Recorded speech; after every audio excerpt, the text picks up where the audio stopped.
to visit Extenics channel. It is the 15th class. I'm continuing to introduce Extenics. I'm using my new book, Extenics Logic of Innovation. It is an entry book. Use the short article step by step to introduce Extenics theory. Every class, I would like to repeat again what is Extenics, extension theory, extension innovation method, and extension engineering formed a new science named Extenics.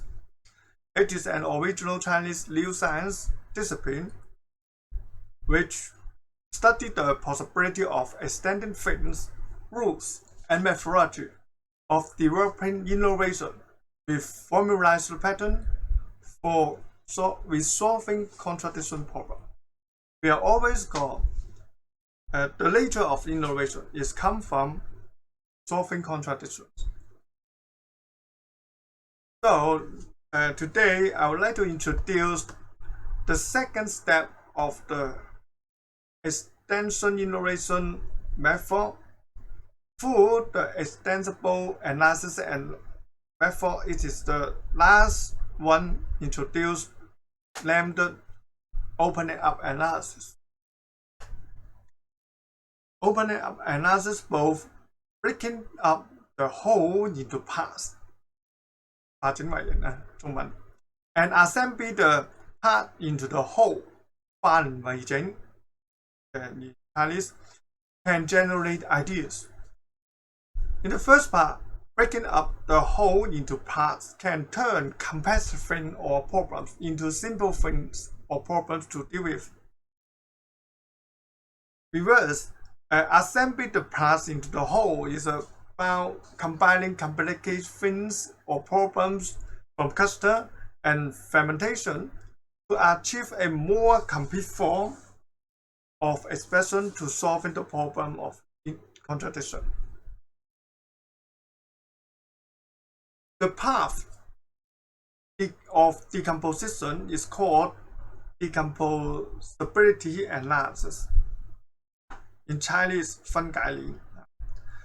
The combined process named composability analysis, in Chinese 組合理, is a combined, and collectively in the decomposition and composition called open up analysis.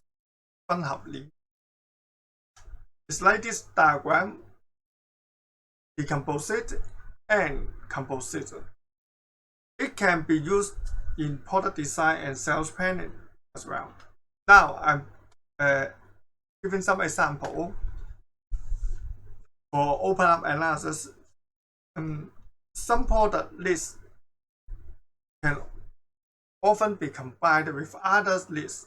For example, the need for lunch and drinks together, we are combined to be a package sales. The demand of the mobile phone and rechargeable battery, we can combine it during the sales. The birth of the new product can also use the composability analysis, such as the combination of the oversold mobile phone and computer or camera become the nowadays smartphone. And conversely, the demand of the product can be decomposed into several parts. For example, the demand of computer can break down into demands from software, host computer, monitoring, and keyboard. Breaking up the whole into the part is a way to meet the needs of customer. Open up analysis is also a direction of expansion. And through this combination and decomposition, we can find the object to solve contradiction problem or create objects for new things. So today I'm sharing open up analysis. At the end, I would like to use Professor Troyman's photo to give the conclusion. He said, let us together to establish this Chinese original new discipline, Extenics, and base it to achieve a culture of innovation. Thank you for your attention. See you in next class. Bye-bye.